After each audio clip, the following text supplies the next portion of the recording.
The changing world order. The times ahead will be radically different from those that we've experienced in our lifetimes, though similar to many times before. How do I know that? Because they always have been.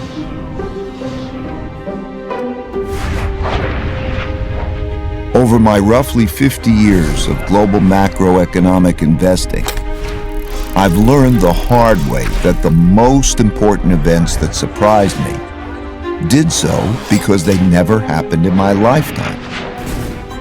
These painful surprises led me to study the last 500 years of history for similar situations, where I saw that they had indeed happened many times before, with the ups and the downs of the Dutch, British, and U.S. empires. And every time they did, it was a sign of the changing world order. This study taught me valuable lessons that I'm going to pass along to you here in a distilled form. You can find the comprehensive version in my book, Principles for Dealing with the Changing World Order. Let me begin with a story that brought me to this point, about how I learned to anticipate the future by studying the past.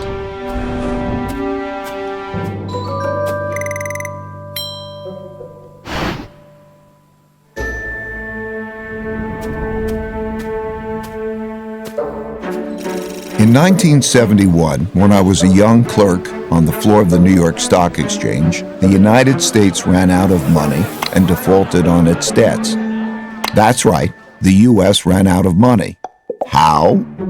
Well, back then, gold was the money used in transactions between countries. Paper money, like the dollar, was like checks in a checkbook in that it had no value other than it could be exchanged for gold, which was the real money. At the time, the United States was spending a lot more money than it was earning by writing a lot more of these paper money checks than it had gold in the bank to exchange for them. As people turned these checks into the bank for gold money, the amount of gold in the U.S. started to dwindle. It soon became obvious that the U.S. couldn't keep its promises for all the existing paper money, so people holding dollars rushed to exchange them before the gold ran out. Recognizing that the U.S. was going to run out of real money, on Sunday evening, August 15th, President Nixon went on television to tell the world that the U.S. was breaking its promise to let people exchange their dollars for gold. Of course, he didn't say it that way. He said it more diplomatically, without making it clear that the United States was defaulting. The strength of a nation's currency is based on the strength of that nation's economy.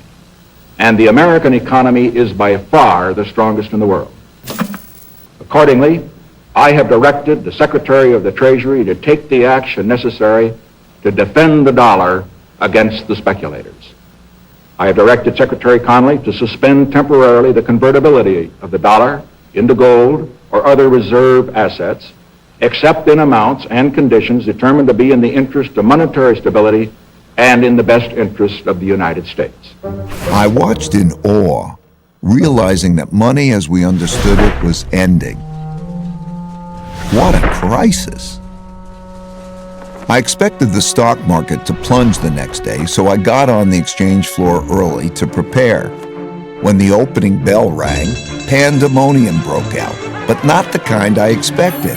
The market was up, way up, and went on to rise nearly 25%. That surprised me, because I never experienced a currency devaluation before.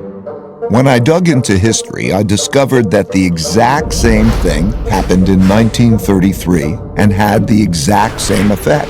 Then, paper dollars were also linked to gold, which the U.S. was running out of because it was spending more paper money checks than it had gold to exchange for them. And President Roosevelt announced on the radio that he would break the country's promise to exchange dollars for gold. It was then that I issued the proclamation providing for the national bank holiday and this was the first step in the government's reconstruction of our financial and economic fabric. The second step, last Thursday, was the legislation promptly and patriotically passed by the Congress, confirming my proclamation and broadening my powers so that it became possible, in view of the requirement of time, to extend the holiday and lift the ban of that holiday gradually in the days to come.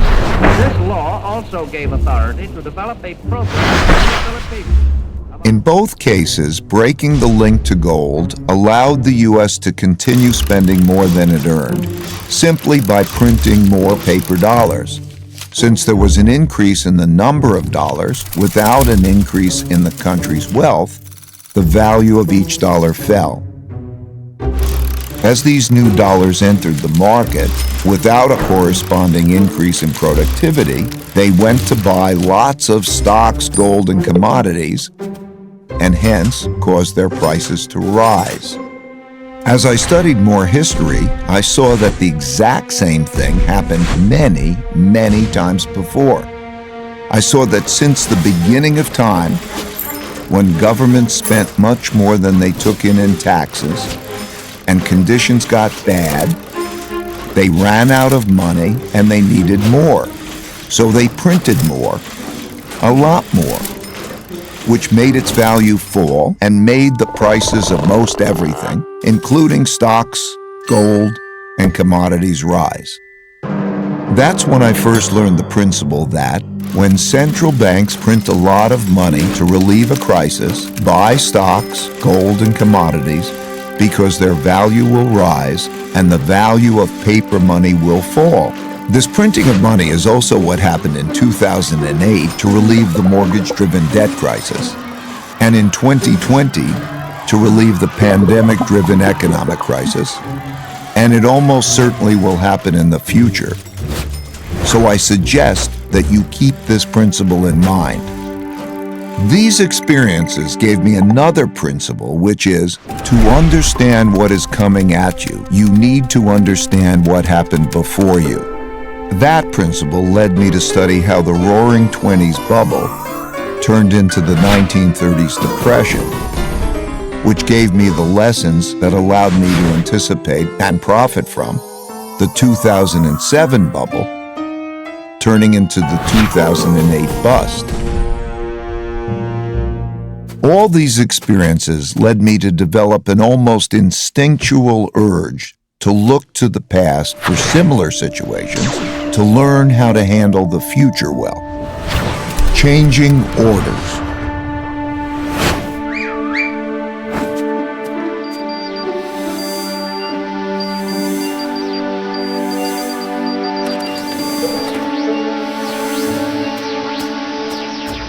Over the last few years, three big things that hadn't happened in my lifetime prompted me to do this study.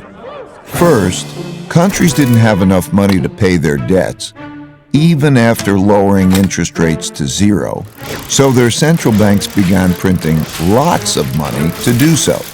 Second, big internal conflicts emerged due to growing gaps in wealth and values. This showed up in political populism and polarization between the left, who want to redistribute wealth, and the right, who want to defend those holding the wealth. And third, increasing external conflict between a rising great power and the leading great power, as is now happening with China and the United States. So I looked back. I saw that all these had happened together before, many times, and nearly always led to changing domestic and world orders. The last time this sequence happened was from 1930 to 1945. What exactly is an order, you might ask? It's a governing system for people dealing with each other. There are internal orders for governing within countries, typically laid out in constitutions. And there is a world order for governing between countries, typically laid out in treaties. Internal orders change at different times than world orders, though whether within or between countries, these orders typically change after wars. Civil wars within countries, international wars between countries. They happen when revolutionary new forces defeat weak old orders. For example, the U.S. internal order was laid out in the Constitution in 1789 after the American Revolution, and it is still operating today, even after the American Civil War. Russia got rid of its old order and established a new one with the Russian Revolution in 1917, which ended in 1991 with a relatively bloodless revolution. China began its current internal order in 1949 when the Chinese Communist Party won the Civil War. You get the idea. The current world order, commonly called the American World Order, formed after the Allied victory in World War II, when the U.S. emerged as the dominant world power. It was set out in agreements and treaties for how global governance and monetary systems work. In 1944, the New World Monetary System was laid out in the Bretton Woods Agreement and established the dollar as the world's leading reserve currency. A reserve currency is a currency that is commonly accepted around the world, and having one is a key factor in a country becoming the richest and most powerful empire. With a new dominant power and monetary system established, a new world order begins. These changes take place in a timeless and universal cycle that I call the Big Cycle. I'll start with a quick overview, then give you a more complete version, and then direct you to my book if you want more. As I studied the 10 most powerful empires over the last 500 years and the last 3 reserve currencies, it took me through the rise and decline of the Dutch Empire and the guilder, the British Empire and the pound, the rise and early decline in the United States Empire and the dollar, and the decline and rise of the Chinese Empire and its currencies, as well as the rise and decline of the Spanish, German, French, Indian, Japanese, Russian, and Ottoman empires, along with their significant conflicts, as measured in this chart. To understand China's patterns better, I also studied the rise and fall of Chinese dynasties and their monies back to the year 600. Because looking at all these measures at once can be confusing, I'll focus on the 4 most important ones: the Dutch, British, US, and Chinese. You'll quickly notice the pattern. Now let's simplify the form a bit. As you can see, they transpired in overlapping cycles that lasted about 250 years, with 10 to 20-year transition periods between them. Typically, these transitions have been periods of great conflict because leading powers don't decline without a fight. So how am I measuring an empire's power? In this study, I used 8 metrics. Each country's measure of total power is derived by averaging them together. They are education, inventiveness and technology development, competitiveness in global markets, economic output, share of world trade, military strength, the power of their financial center for capital markets, and the strength of their currency as a reserve currency. Because these powers are measurable, we can see how strong each country is now, was in the past, and whether they're rising or declining. By examining the sequences from many countries, we can see how a typical cycle transpires. And because the wiggles can be confusing, we can simplify it a bit to focus on the pattern of cause-effect relationships that drive the rise and decline of a typical empire. As you can see, better education typically leads to increased innovation and technology development, and with a lag, the establishment of the currency as a reserve currency. You can also see that these forces then declined in a similar order, reinforcing each other's decline. Let's now look at the typical sequence of events going on inside a country that produces these rises and declines. In a nutshell, the big cycle typically begins after a major conflict, often a war, establishes the new leading power and the new world order. Because no one wants to challenge this power, a period of peace and prosperity typically follows. As people get used to this peace and prosperity, they increasingly bet on it continuing. They borrow money to do that, which eventually leads to a financial bubble. The empire's share of trade grows, and when most transactions are conducted in its currency, it becomes a reserve currency, which leads to even more borrowing.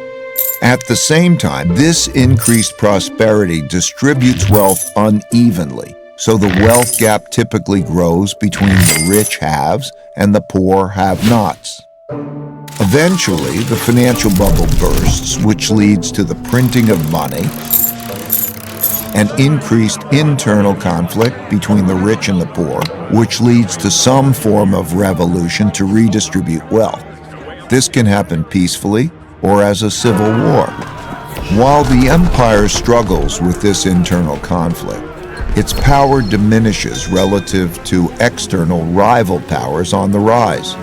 When a new rising power gets strong enough to compete with the dominant power that is having domestic breakdowns, external conflicts, most typically wars, take place. Out of these internal and external wars come new winners and losers. Then the winners get together to create the new world order, and the cycle begins again. As I looked back, I saw that these cause and effect relationships drove the cycles of rises and declines all the way back to the Roman Empire. I saw how the stories of each one of these cycles blended together with others before, during, and after, in the same way as each individual story blends with others to make the epic 500-year story that is our collective history. And like human life cycles, no two are exactly the same, but most are similar. They're driven by logical cause and effect relationships that progress through stages from birth to strength and maturity to weakness and inevitably decline. However, that's like saying a person's life cycle takes 80 years on average, without recognizing that many are much shorter and many are longer. While age can be a good indicator of future longevity, a better way is to look at health indicators. One can do that with empires and their vital signs too. I found that by watching the indicators of power change, I was able to see what stage a country was in, which helped me to anticipate what was likely to come next. Now, I'll take you through the big cycle in more detail. Give me 20 minutes and I'll give you the last 500 years of history and show you the similar patterns across the Dutch, British, US, and Chinese empires. 500 years of big cycles.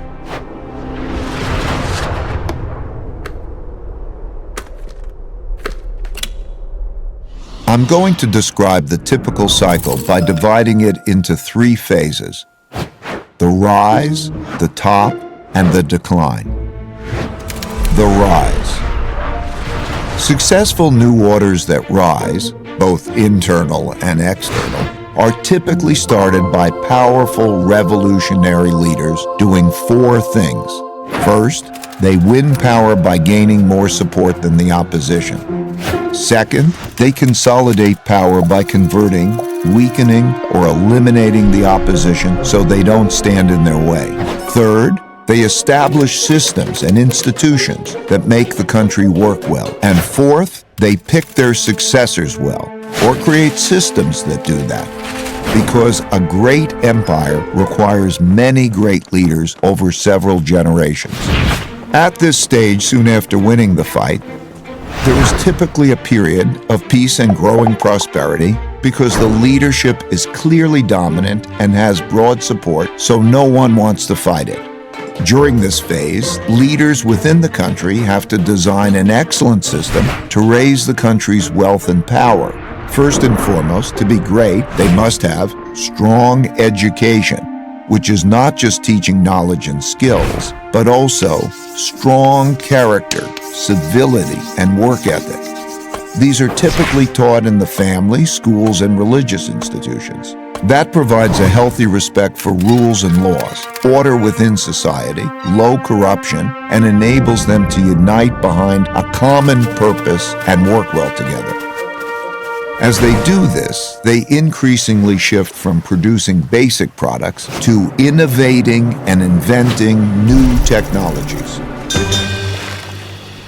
For example, the Dutch rose to defeat the Habsburg Empire and become superbly educated.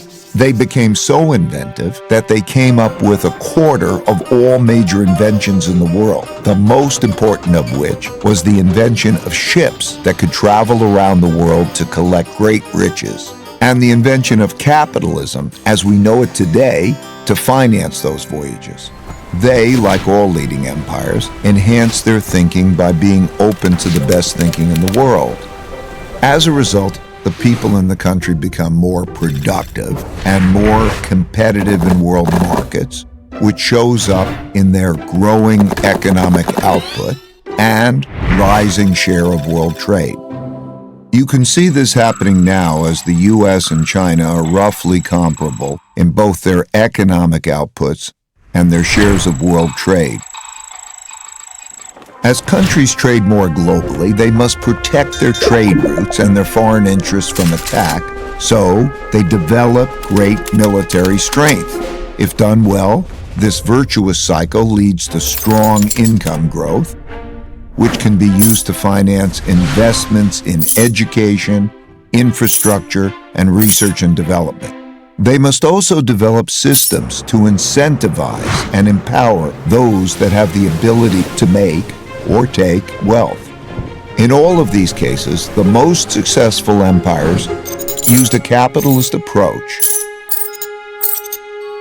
to develop productive entrepreneurs. Even China, which is run by the Chinese Communist Party, used a form of this capitalist approach.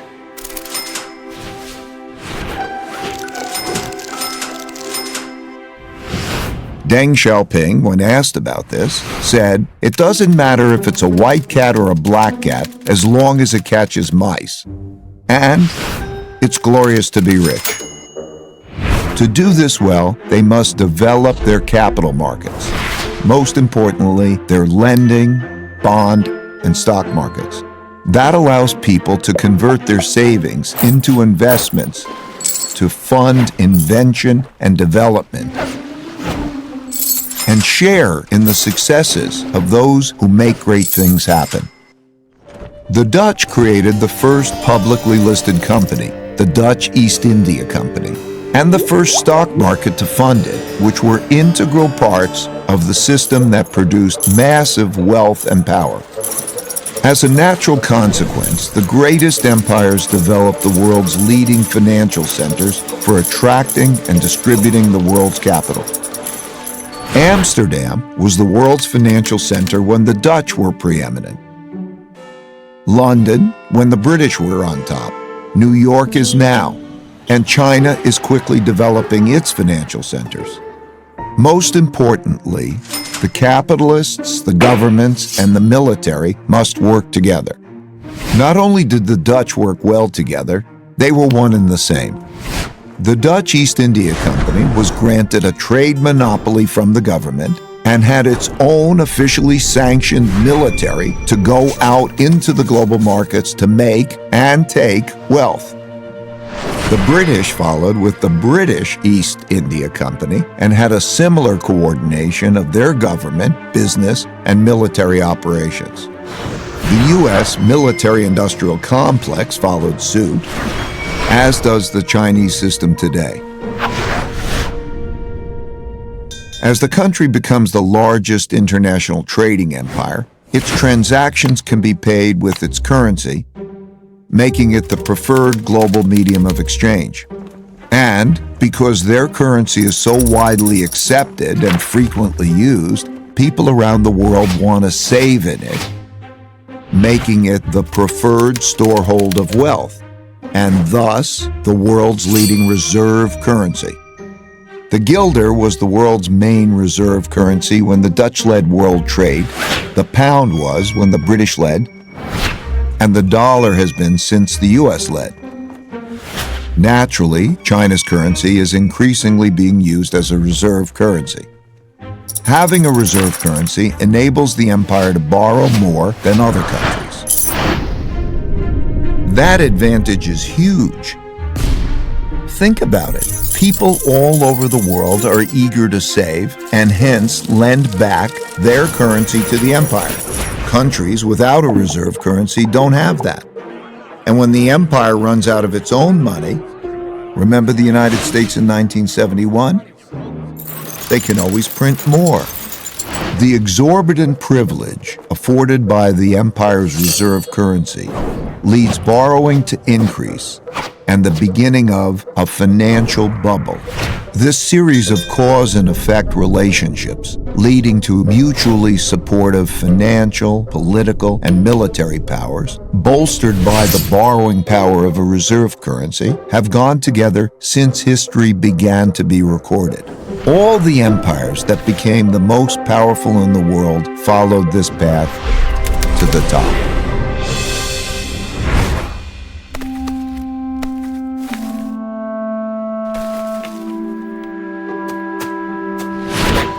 While in the top phase, most of these strengths are sustained, embedded within the fruits of their success are the seeds of their decline. As a rule, as people in these rich and powerful countries earn more, that makes them more expensive and less competitive relative to people in other countries who are willing to work for less. At the same time, people in other countries naturally copy the methods and technologies of the leading power, which further reduces the leading power's competitiveness. For example, British shipbuilders had less expensive workers than Dutch shipbuilders. So they hired Dutch designers to design better ships that were built by less expensive British workers, making them more competitive, which led the British to rise and the Dutch to decline. Also, as people become richer, they tend not to work as hard. They enjoy more leisure, pursue the finer and less productive things in life, and at the extreme become decadent. Values change from generation to generation during the rise to the top, from those who had to fight to achieve wealth and power to those who inherited it. They're less battle-hardened, steeped in luxuries, and accustomed to the easy life, which makes them more vulnerable to challenges. The golden era of the Dutch Empire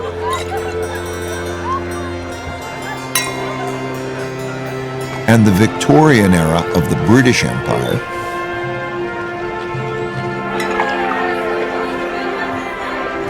were such high prosperity periods like this.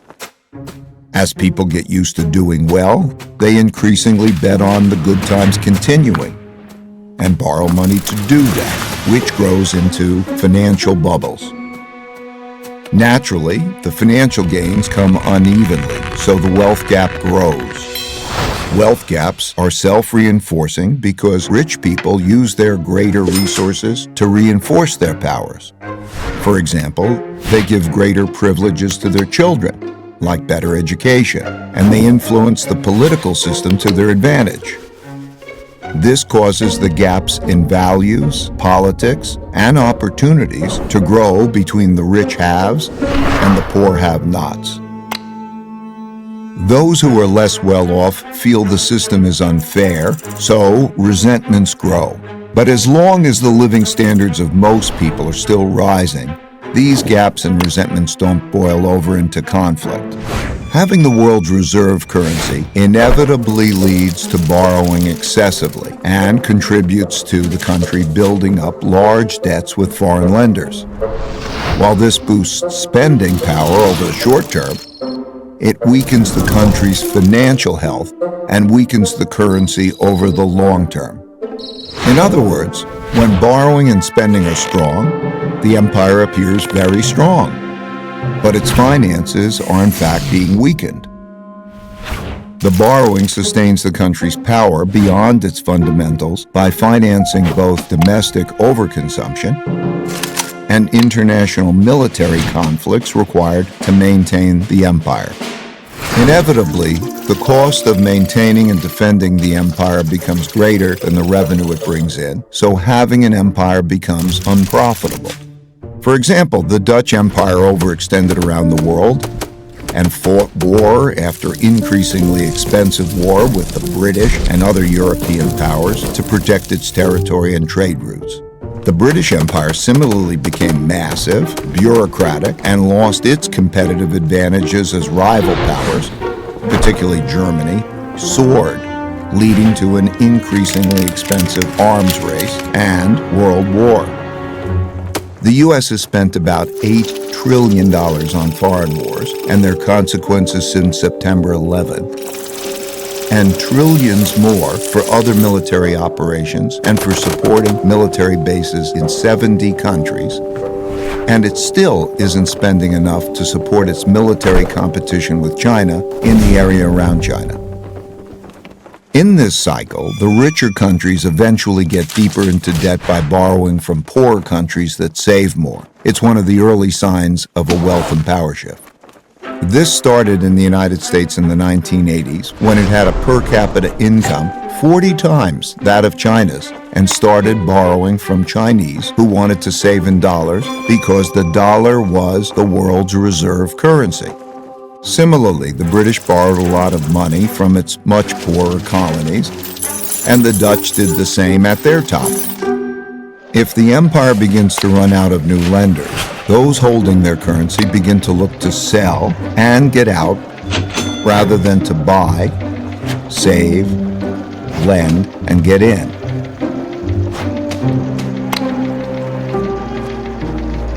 And the strength of the empire begins to decline.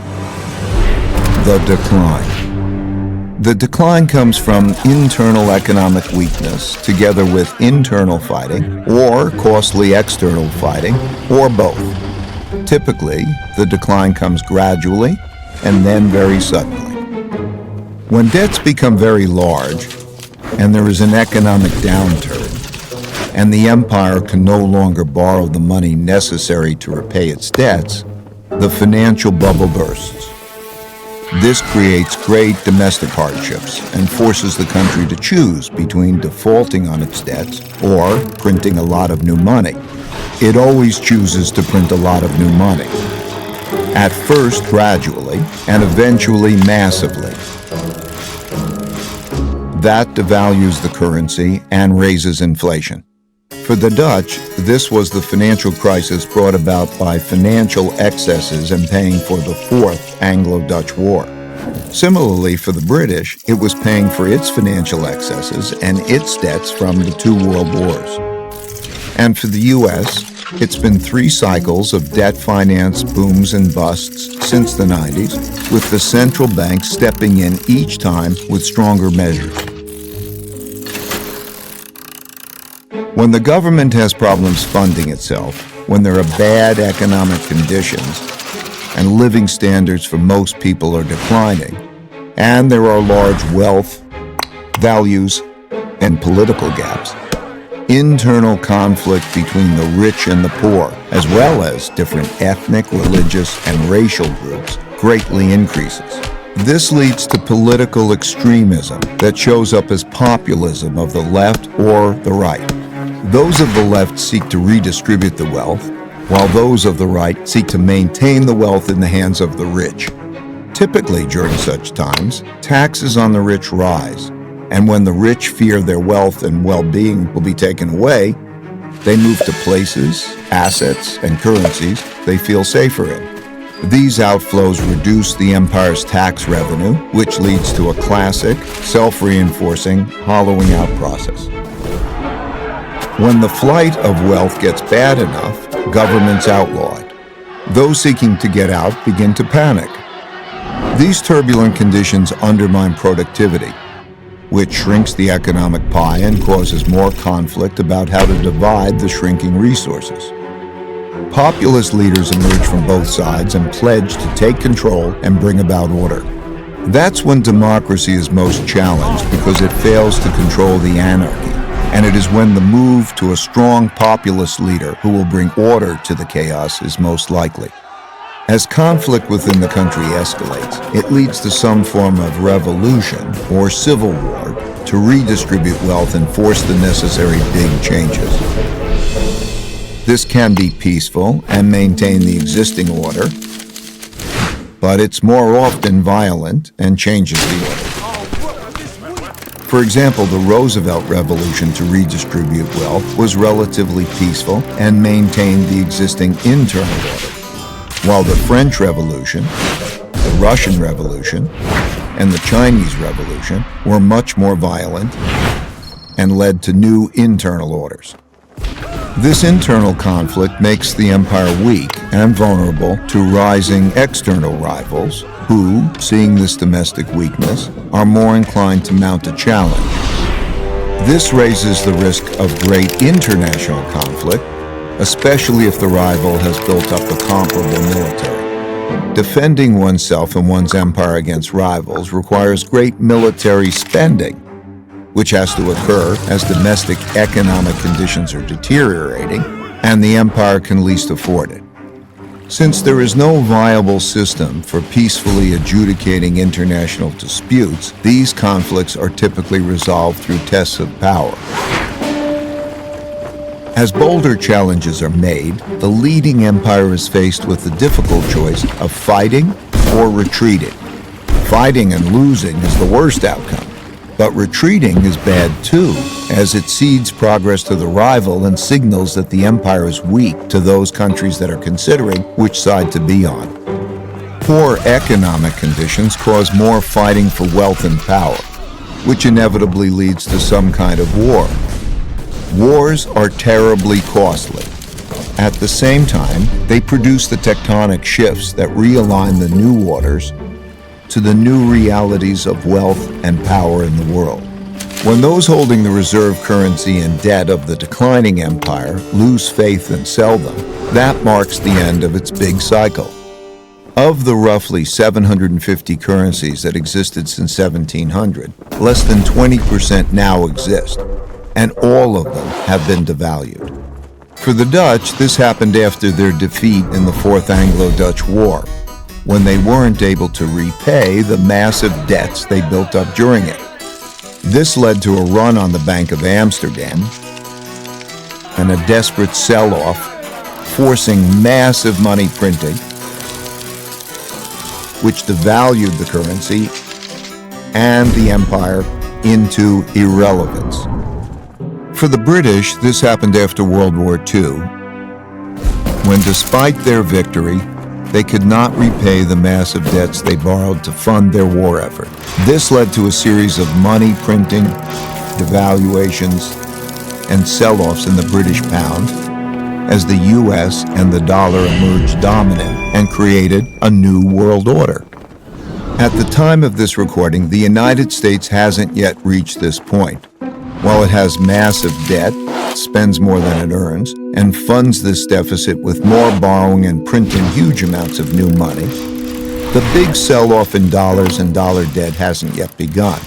And while there are great internal and external conflicts occurring for all the classic reasons, they've not yet crossed the line to become wars. Eventually, out of these conflicts, whether they're violent or not, come new winners who get together and restructure the losers' debts and political systems and establish the new world order. Then the old cycle and empire ends and the new one begins, and they do it all over again. That's a lot of detail I just threw at you to paint a picture of how the typical big cycle transpires. Of course, not all of them transpire in exactly this way, but most largely do. So much so that it seems like the stories of rises and declines stay essentially the same, and the only things that change are the clothes the characters wear and the technologies they use. So, where are we heading?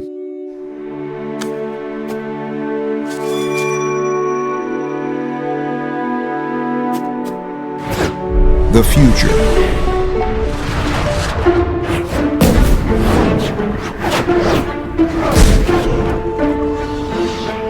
Most empires have their time in the sun and inevitably decline. Reversing a decline is difficult because that requires undoing a lot that's already been done, but it's possible. By looking at these indicators, it's pretty easy to see which stage of the big cycle an empire is in, how fit it is, and whether its condition is improving or worsening, which can help one estimate how many years it has left.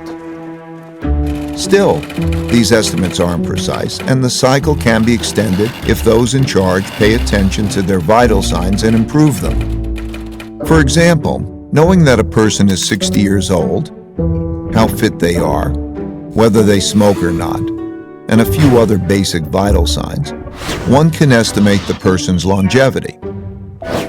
One can do that with empires and their vital signs too.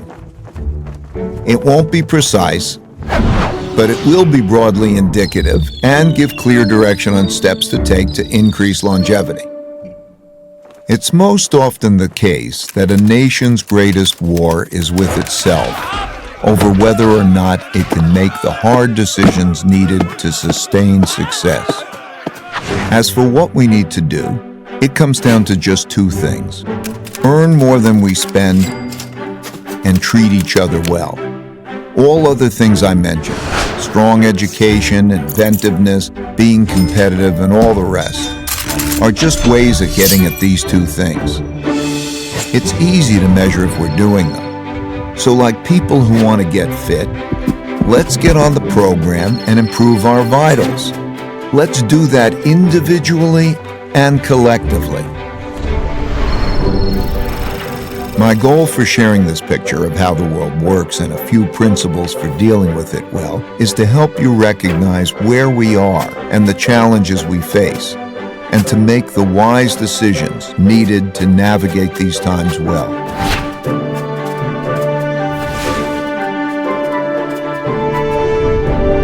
Since there is a lot more to discuss and we are out of time, you can learn more in my book, Principles for Dealing with the Changing World Order, and I look forward to continuing this conversation at economicprinciples.org and on social media. Thank you, and may the force of evolution be with you.